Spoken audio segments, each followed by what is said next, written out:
Good evening, everyone, and welcome back to the match here on WWE 2K25. In this one, we have got Kurt Angle representing WWF. We have got Chris Jericho for WCW, and for ECW, we have got Chris Benoit. And the winner of this one will go on to main event tomorrow's pay-per-view alongside Will Ospreay, the current Intercontinental Champion, and Shawn Michaels in a triple threat match for the Intercontinental Championship.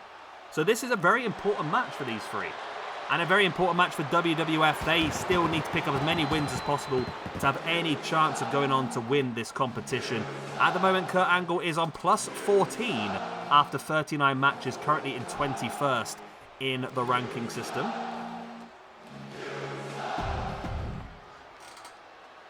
We have got Chris Jericho on plus 7 after 34 matches. He's 58th in the ranking system, and he is... okay. I was going to say, this looked very good for a Chris Jericho entrance, and the A-Town popped up. It's a shame of that, isn't it? Yeah, Chris Jericho's had 2 matches so far this year and lost them both.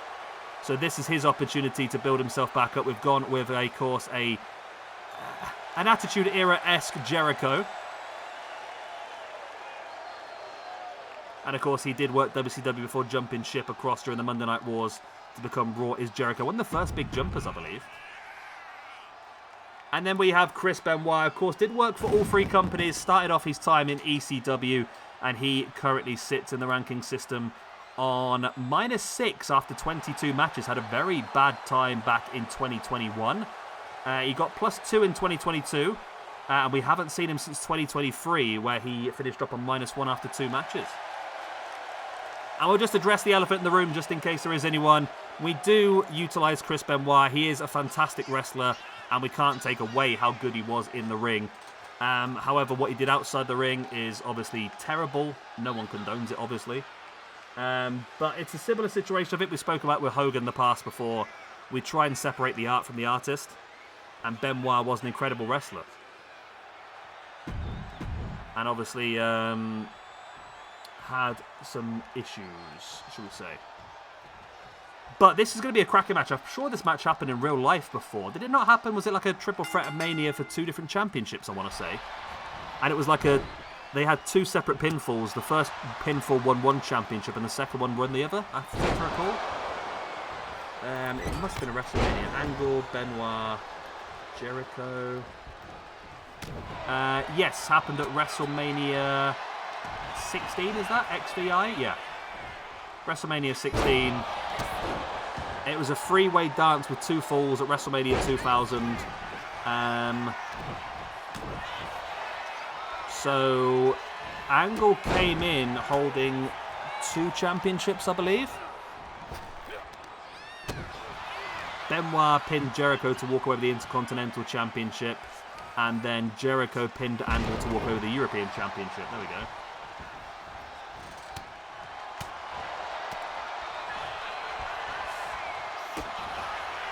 Yeah, so Angle walked in with 2 championships, and both Benoit and Jericho walked away with 1 each. Angle walked away with nothing. There we go. So yeah, the winner of this one will go on to the main event of tomorrow's pay-per-view against Will Ospreay and Shawn Michaels for that Intercontinental Championship. So it's a really important match indeed. And also in the grand scheme of the competition, it's now 11 victories for WWF, 15 for WCW, 15 for ECW, with just 6 matches remaining, including this one. So WWF need to win essentially everything now to stand any chance of still winning this competition. I think it's very much unlikely that they are going to win it.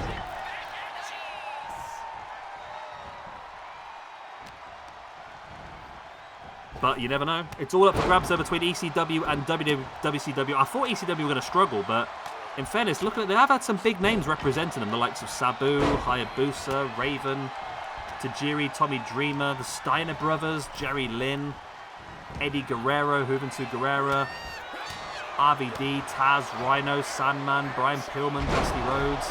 So they have had some very good wrestlers representing them over these last couple of weeks, I suppose. So, of course, we've got this match. We've got 4 tomorrow before the pay-per-view. One of those matches is also on the pay-per-view. That's the Women's Hardcore Championship match. Aja Kong, Bull Nakano, and Jazz.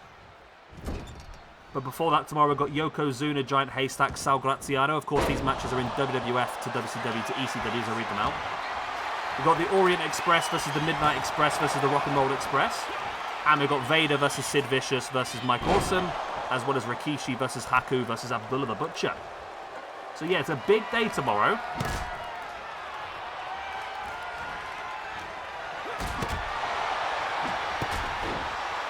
Kurt Angle now taking down Jericho with the trip, and this match really could go either way. All three of these guys incredibly talented, all incredible submission specialists as well as, of course, technical wrestling specialists. They have many, many ways they can beat you, and today is a way to prove that because they're going to need many options. They all know each other very, very well. They're all very intelligent wrestlers who have obviously studied each other's life a long time as well.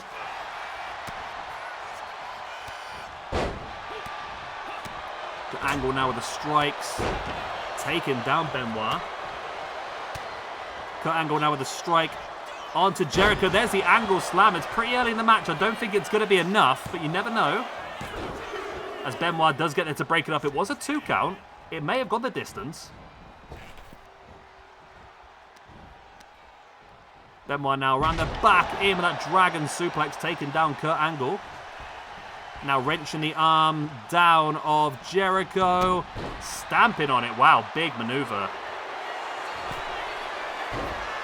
And now locking in that cross armbar. Smart maneuver. I don't think he knew he wasn't going to get the win there because he saw Angle coming in. But he's thinking, I can do some damage to the arm, and that will weaken it eventually for the crippler crossface. As Angle now locks in the ankle lock on Benoit. It does seem like the most likely finish of the match is going to be a submission, isn't it? There's the uppercut to the back of the head there by Angle on Benoit, sending Jericho now into the corner. Angle now sledgehammer right into the gut of Jericho. I mean, Benoit's the one who needs the points the most. Like I said, -6 after 22 matches is pretty damn poor for him. He is down in the doldrums of the ranking system, actually in the bottom 20 or 30. There's some big names down there that shouldn't be there. Like I said before, Dusty Rhodes is down there, Kane is down there, El Desperado, Hardcore Holly, all the iterations of Mick Foley, the Briscoe brothers. There's some big names that really shouldn't be, and it's up to us to try and utilise those people, give them the opportunities to build themselves back up, I suppose.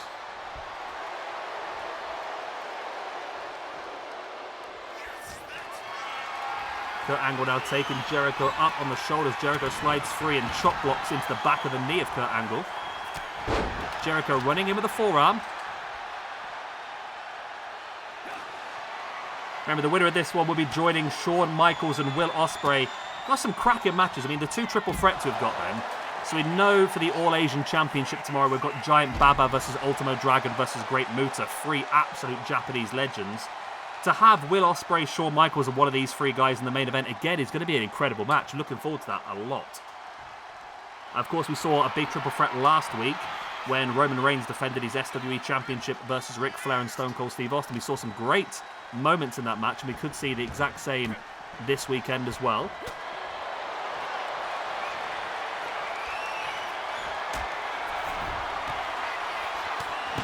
The Angle now with the strikes, and look at the sledgehammer in the gut there by Benoit on Angle.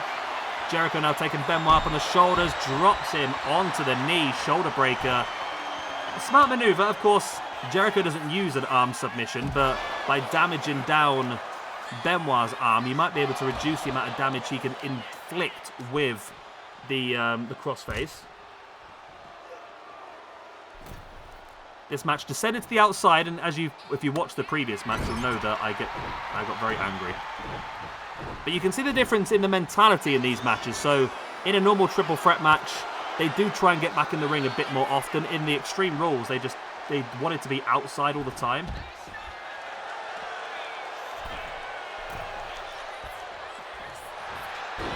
And look at Jericho now tripping over Angle. Out of nowhere, trying to lock in the walls of Jericho. He's got it locked in, but Benoit's there to break it up. Jericho now dropping it into the pin. Benoit now dragging Jericho away.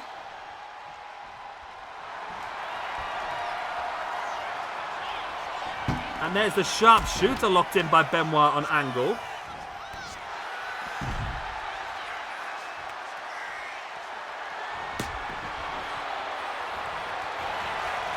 And Angle has the ankle. He's grabbed it. He rolled him over. Locked it in. Benoit with the strike. Benoit with a boot right in the gut.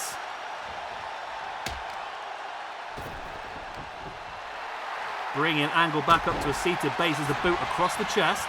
Now drops into the pin, but Jericho's there to break it up. Jericho with the double axe handle. Jericho springboards off with the dropkick, taking down Benoit and the referee at the same time. So it's a decent opportunity. Angle now taking Jericho once again, locking in the ankle lock. The problem is the referee's down. Even if there was a tap there, it wouldn't have been seen. Angle now in with a butterfly suplex. Angle now with a kendo stick right across the chest of Jericho through to Benoit. So the referee's still down, so anything big hit now is not going to be that effective. Angle taking Benoit up. Benoit fighting back with a strike into the face of Angle. Referee slowly now getting back up to his feet. Benoit with a neck breaker on Angle. And Benoit fighting Jericho, has him up on the shoulders. Benoit is where he needs the points the most. He's -6 in the ranking system. He's absolutely terrible. Both Angle and Jericho are pretty high up anyway. Angle just fighting Benoit away. Angle now up on the top, in with the moonsault on Chris Benoit. There's the pin for the one. Only a 1 count, but I mean Jericho was going to get there to break it up anyway. But Jericho now spinning, a slapped Angle around his head, his big bald head. Right, sorry, a quick glitch there, as you do. And Jericho now on the outside of the ring looking for some toys. Found himself a steel chair, looking to finish off Kurt Angle on the outside. Didn't quite get it. Jericho now with a strike in the face of Angle. And in with a stroke on the outside. That front-facing flatliner. Benoit just throwing the kendo stick at him. Jericho sending Benoit into the barricade. And we're at that sort of point in the match now where one big move could be the end of this one. Jericho now just sweeping away the monitors. Oh, we had another little glitch there in the audio. I don't know what's going on with this. Jericho now fighting the steel chair away from Kurt Angle. We need to get these guys back in the ring. That's the way to finish this match off. I've got a very limited time frame left to get this video finished off. We can't have another situation like we had bloody early on with bloody Al Snow and Crowbar. If you've not watched that and you like watching me get angry, then that is definitely a match for you. That match might get demonetized for the amount of bad language I used, to be honest with you. But Jericho now catching the legs of Benoit. Going to try and fold him over into the walls of Jericho, but Kurt Angle's there to break it up. He allows it to sit for a couple of moments, just do some damage. And Jericho now catches Angle as well. Jericho turning Kurt Angle over into the walls of Jericho, very close to the ropes, but remember, it's no disqualifications. No rope break, doesn't really matter. And Kurt Angle taps. Chris Jericho's got it. Wow.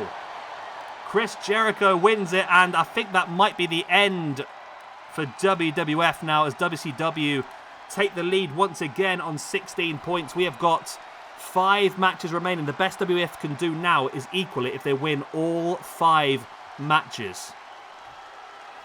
That's all they can do now is win all 5 matches. ECW 1 point behind WCW. Chris Benoit then with that loss drops down to a -7 after 23 matches. Kurt Angle with that loss is going to move down to a +13 after 40 matches. And Chris Jericho with that win is going to move himself up. He gets 3 points in the ranking system, moves up to a +10 after 35 matches, putting him back up into the top 35 of the rankings. He's had a bit of a rough year so far. That's his 3rd match of the year. He was -2 before this one, so now he's back up to a +1 for the year. And of course, not only that, Chris Jericho now does confirm himself in the main event of our pay-per-view, which is coming together now. We've got Giant Baba versus Ultimo Dragon versus the Great Muta for the All-Asian Championship. We've got Aja Kong versus Bull Nakano versus Jazz for the Hardcore Championship. We've got Leo Rush versus Juventud Guerrera for the Cruiserweight Championship. We've got John Moxley versus Tank Abbott for the Underground Championship. Rated RKO will be defending the YouTube Tag Team Championships in a 4-way elimination tag team match. You guys are currently voting on that in the polls. And the main event will be Will Ospreay, Shawn Michaels and Chris Jericho. I've got one more space for a match. I'm going to leave it open at the moment, just in case ECW and WCW draw. we'll have that match to have like a final, a decider between the two of them. If not, and it's a clear winner before we get there, I'm leaning towards doing NWO versus BWO. That's what I'm leaning towards anyway. Right, I love you, leave you good night, God bless, I'll be the same. Thank you very much for watching. That's the end of today's matches. 4 big ones tomorrow. Again, I'll read them out in order of WWF, WCW, ECW to make things easier. We've got Yokozuna versus Loch Ness / Giant Haystacks for WCW and Big Sal Graziano. We'll have the Orient Express versus the Midnight Express versus the Rock and Roll Express. We've got Big Van Vader versus Sid Vicious or Psycho Sid versus Mike Awesome. And we have got Rikishi versus Haku versus Abdullah the Butcher. And that's just the 4 matches before we get to our big pay-per-view tomorrow evening as well. I love you, leave you good night, God bless, I'll be the same. See you all tomorrow.